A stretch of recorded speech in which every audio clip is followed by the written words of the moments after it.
Hello and welcome.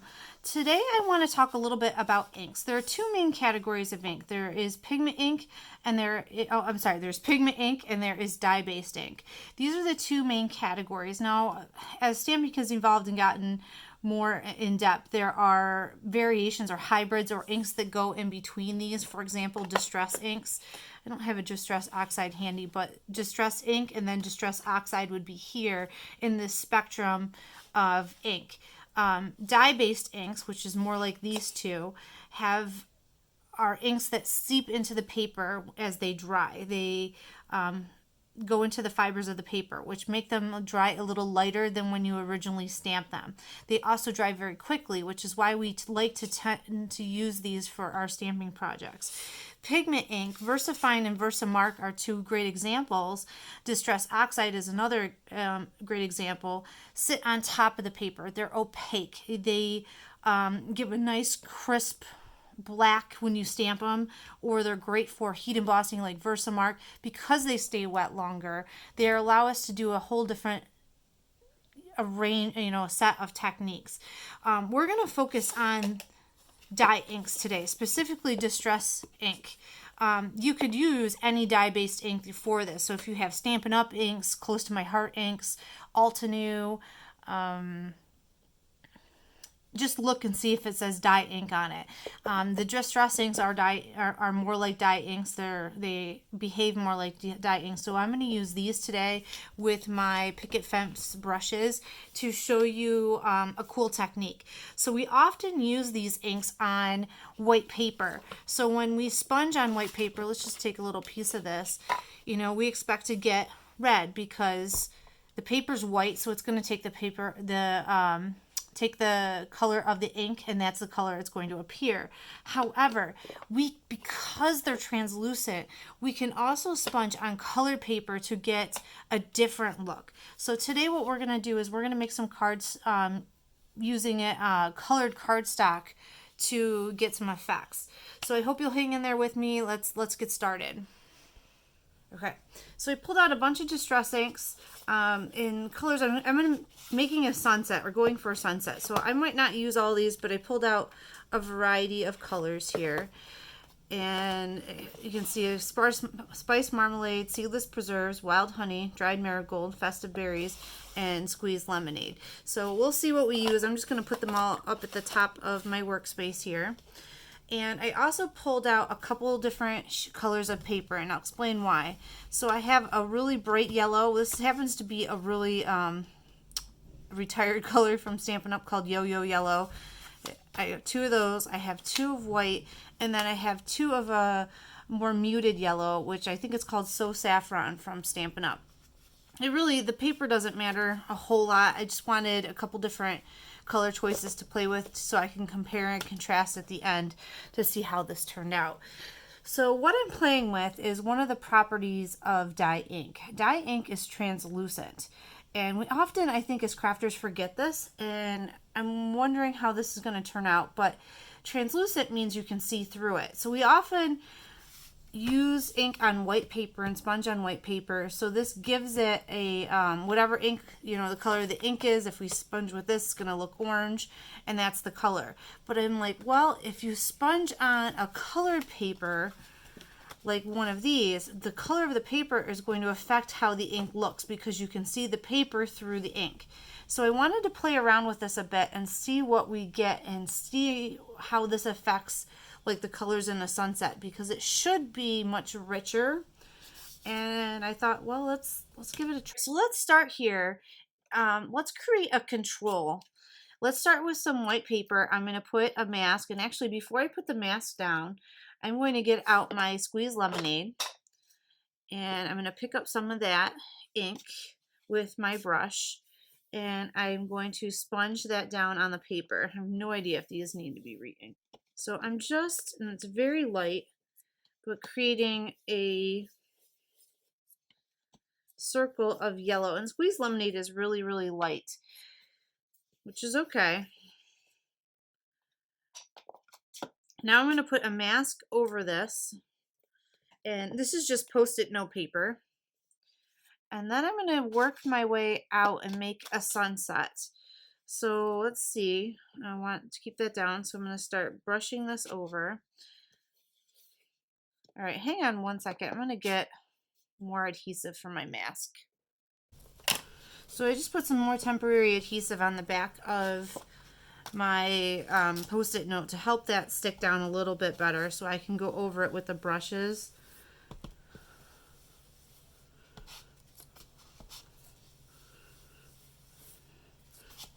So I'm just building up some color around that circle.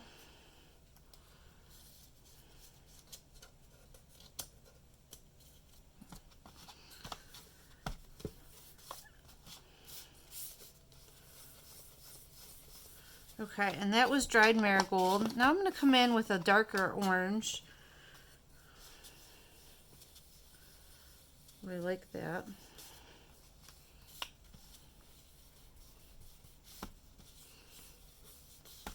And I like the variation in there. I'm not going to try to get rid of that completely. And now this is wild honey, and I think this is more like a, oh, this looks very similar. So maybe we'll skip wild honey. We don't need to, I didn't think there was much difference between the wild honey and the spice marmalade. Now this is a red, and I'm going to sponge this up from the bottom.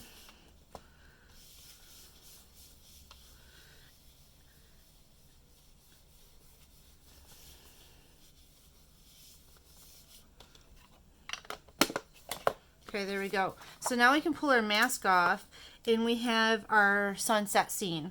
So this is going to be our control. This is what we'll compare all of our other samples to see what we liked better or not. And we can always tell what color paper we did this on by flipping it over. We can know that this is the white. So now let's try this again, but let's try it with the light yellow or the So Saffron.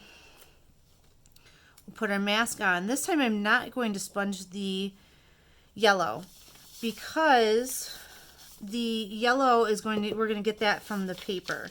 So I'm just using a towel to take the ink off my brush. So let's take some yellow. I am going to take some yellow though, because it is translucent and it should give us a different color. And I'm going to go around our mask. And I can tell it's really light, but it is adding some color there. All right. Then I'm going to come back in with our orange.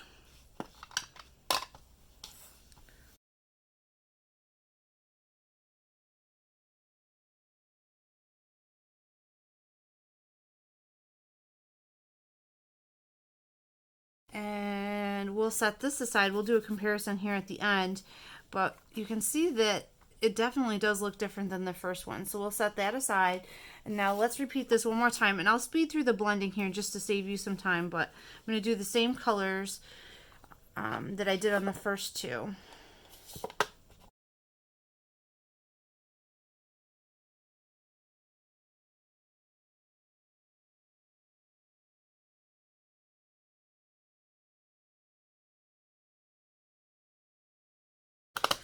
Okay, so now we have our colors on here. We'll take our mask off this last time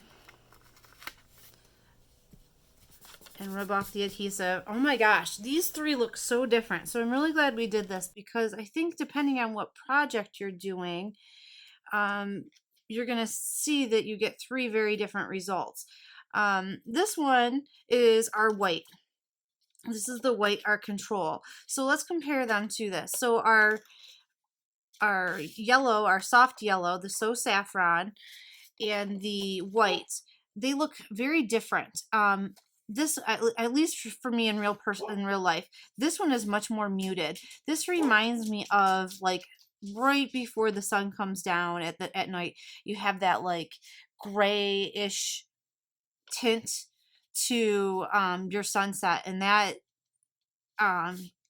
this one is is definitely that feel to it. If I have a set, maybe I'll pull it out. This looks like you ever see where they have the three wise men that are walking across like the dunes in the Sahara? This would be perfect for that, because it's a much more you know, desert night feel to it. So I like that. This is in comparing it to this one. Now let's compare the bright yellow to the original, and you can see it's much more vibrant. This looks like an African safari, or much more like orangey sunset than this one. So there, it has definitely some different feels to it. And actually, I probably should have added, let's do that, a little bit more red down here, just to be fair in comparison to the two. So there we go. So now we don't have any orange peeking through here on the bottom, but there you go. So here are our 3 sunsets that we have, and 3 different looks by using different paper and the same inks. I'm just blown away by how different they really do look. Hopefully this is coming through on the camera and you're seeing this as well. I will take some still photos, so hopefully that'll help you see, and you can compare them at the end.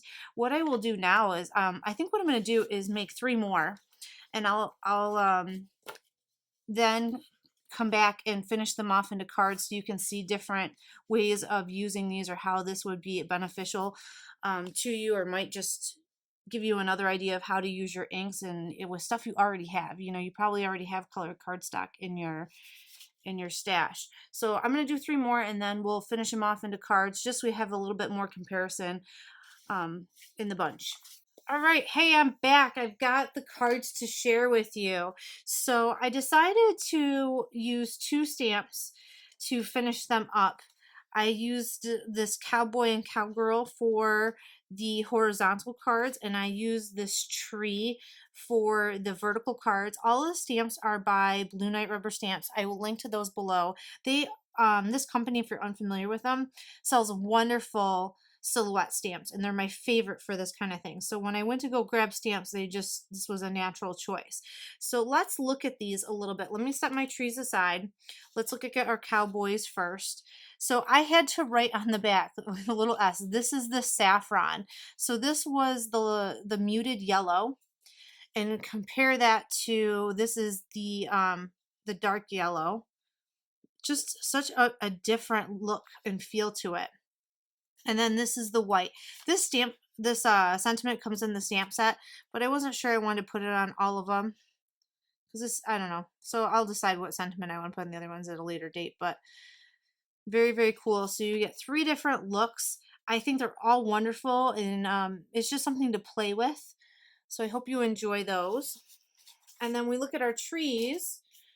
Let's see if you can guess which one's which.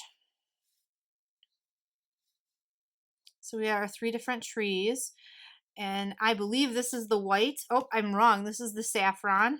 That means this one's the white, and then this one here is the dark yellow.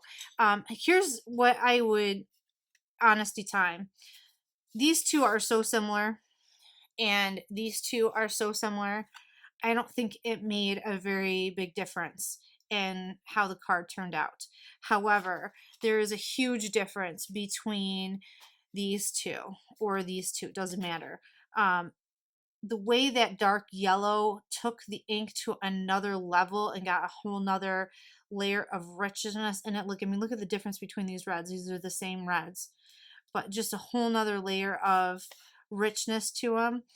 It's a game changer to me as far as how the sunset looks. So if you're looking to make sunset cards, I would highly recommend this. For doing it on the yellow paper, I actually like this so much I made a bunch more of the deep yellow sunsets. These are the 2 deep yellow ones. I made much in each of these.